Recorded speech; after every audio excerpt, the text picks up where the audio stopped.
Hi friends, ಇವತ್ತು ನಾನು ಅಕ್ಕಿ ರವೆ ಮಾಡ್ತಾಯಿದ್ದೀನಿ. ಹೇಗೆ ಮಾಡೋದು ಅಂತ ನೋಡೋಣ ಬನ್ನಿ. ಅಕ್ಕಿ ತೊಳೆದ್ಬಿಟ್ಟು ಒಂದು ಅರ್ಧ ಗಂಟೆ ನೆನೆಸ್ಕೊಂಡು ಜಾಲರಿಗೆ ಹಾಕ್ಬಿಟ್ಟು ನಾನು ಒಣಗ ಹಾಕ್ಕೊಂಡಿದ್ದೀನಿ.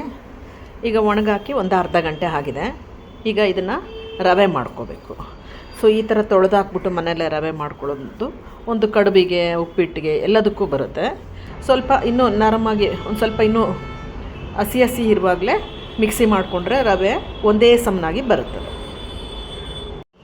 ಈ ಥರ ಮಿಕ್ಸಿ ಜಾರ್ಗೆ ಹಾಕ್ಕೊಂಡು ಒಂದು ಸ್ವಲ್ಪ ತಿರುಗಿಸ್ಕೊಬೇಕು.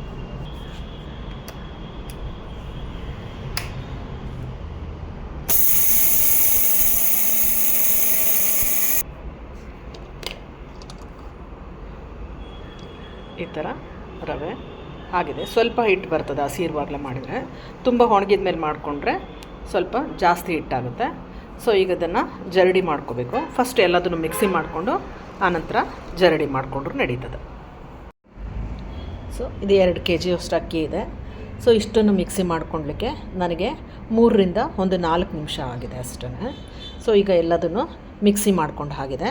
ಈಗ ಇದನ್ನು ಜರಡಿ ಹಾಕ್ಕೊಳ್ಬೇಕು. ರವಾನ ಹಿಟ್ಟನ್ನು ಫಸ್ಟ್ ಜಲ್ಡಿ ಇಟ್ಕೊಳ್ತಾ ಇದ್ದೀನಿ. ಈ ಥರ ಜಲ್ಡಿ ಇಟ್ಕೋಬೇಕು. ಸಣ್ಣದರಲ್ಲಿ ಜಲ್ಡಿ ಇಟ್ಕೊಂಡು ಹಾಕ್ಕೊಳ್ಬೇಕು.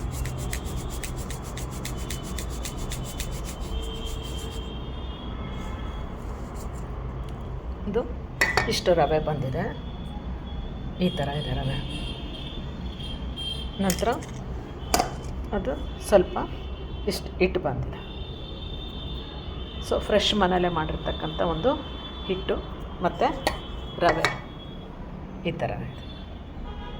ಸೊ ಹೀಗೆ ನೀವು ಮನೇಲಿ ಅಕ್ಕಿ ರವೆಯನ್ನು ಮಾಡಿಕೊಂಡು ಕಡುಬು ಮಾಡಲಿಕ್ಕೆ, ಉಪ್ಪಿಟ್ಟು ಮಾಡಲಿಕ್ಕೆ ಎಲ್ಲದಕ್ಕೂ ಆಗುತ್ತೆ. ಮನೆಯಲ್ಲಿ ಮಾಡಿಬಿಟ್ಟು ನೋಡಿ. ಮನೆಯಲ್ಲಿ ಮಾಡಿದ ರವೆ ಆರೋಗ್ಯಕ್ಕೆ ಒಳ್ಳೆಯದು. ನೀವು ಮಾಡಿ ಟೇಸ್ಟ್ ಮಾಡಿ ನೋಡಿ. ಲೈಕ್ ಮಾಡಿ, ಶೇರ್ ಮಾಡಿ. Bye bye. Thank you.